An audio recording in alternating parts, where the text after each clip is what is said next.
দোকান বন্ধ কৰ আজি তহঁতৰ উৎপাত কালি সদায় তহঁতৰ উৎপাত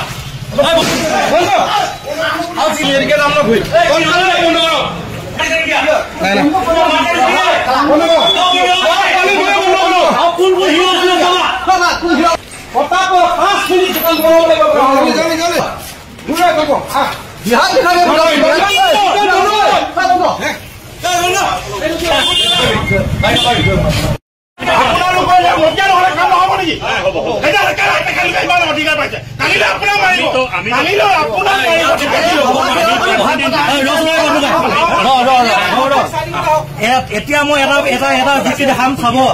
অসমীয়া বুলি কয় দেই দাদা আপুনি অসমীয়া বুলি ক'লে ঠিক আছে আমাৰ অসমীয়া ল'ৰাকেইটাই যেতিয়া আজি দোকানবিলাক বন্ধ কৰক বুলি ক'লে আপোনালোকে দোকান বন্ধ কৰিবলৈ চেষ্টা কৰা নাই প্ৰথম আপোনালোকে কিবা কিবি যুক্তি দেখাইছে ঠিক আছে আপুনি অসমীয়া কিন্তু অসমীয়া ল'ৰাবিলাকে যে গতিকে কথাকেইটা কৈ ল'ব দিব দেই এইবিলাকত যে প্ৰতিবাদ কৰি যেতিয়া আপোনালোকৰ আমাৰ লগত নেদেখো কেলে তেতিয়া আপোনালোকে বহি থাকে